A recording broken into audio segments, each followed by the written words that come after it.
L'homme a marché sur la Lune et des milliers d'avions volent quotidiennement. C'est grâce à Abbas ibn Firnas qui est à l'origine des ambitions de l'humanité à voler dans les airs. Il est d'ailleurs connu pour être le premier à avoir tenté de le faire, à ses risques et périls. Aboul Qasim Abbas ibn Firnas at-Takerni a des origines maghrébines à Mazir.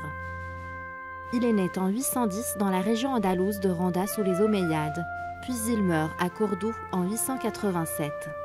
Avant de voler dans les airs, il a minutieusement étudié le mouvement des ailes des oiseaux.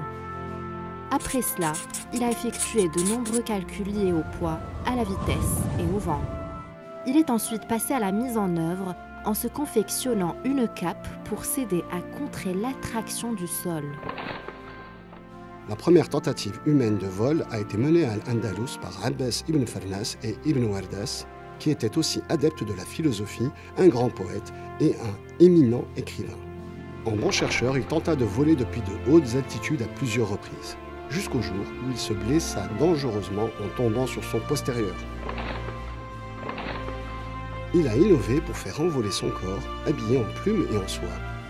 Pensant avoir réussi, il est monté haut pour être projeté bien loin, tombant sur une longue distance, cassé. Tentant une nouvelle fois de voler, il est tombé en se blessant. Mais en fait, la raison de son échec est qu'il n'a pas tout de suite réalisé l'importance de la queue d'oiseau dans l'atterrissage.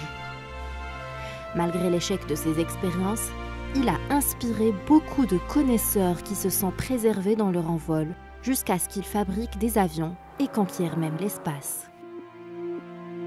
Cela dit, la renommée d'Abbas ibn Firnas n'était pas uniquement liée à sa tentative de voler. Abbas ibn Firnas était un philosophe, un mathématicien et un poète. Dans le sud d'Al-Andalus, c'est un génie de la chimie. On lui doit notamment l'invention du verre à base de poussière de pierre. Ibn Hayyan al-Qurtubi a parlé d'Abbas ibn Firnas, le décrivant comme une star de l'ère des Taïfas, un sage andalou doté plus richement que sa communauté en termes de connaissances et d'art.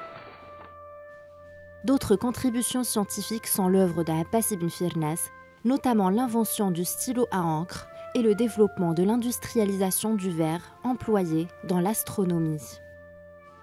Il a continué à étudier la composition du verre de manière approfondie jusqu'à réaliser les premiers prototypes des lentilles de correction de la vue.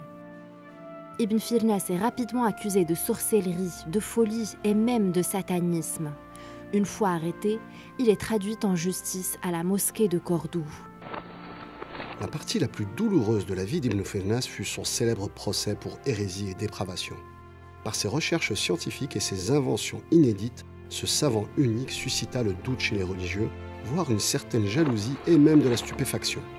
Tous le taxèrent d'être un renégat, un voyou doté de pouvoirs surnaturels. Ainsi, les partisans des fuqaha organisèrent son procès pour sorcellerie, sataniste et apostasie. Tel un grand événement, l'audience fut suivie par nombre d'habitants. Finalement, le savant est acquitté par le juge Ibn Aswad des charges retenues contre lui. Le juge ne fut pas emballé par ces absurdités. Il ne se trouva aucune compétence pour y trancher. Il demanda alors conseil à un groupe de préposés avant de décider qu'il n'y avait pas de chef d'accusation pouvant être avéré. Il décida ainsi d'innocenter Ibn Firnas, qui fut alors relâché. La reconnaissance. À Cordoue, un pont portant le nom d'Abbas ibn Firnas a été inauguré le 14 janvier 2011. À Bagdad, une statue de l'inventeur se trouve à l'entrée de l'aéroport. Même un cratère lunaire porte son nom.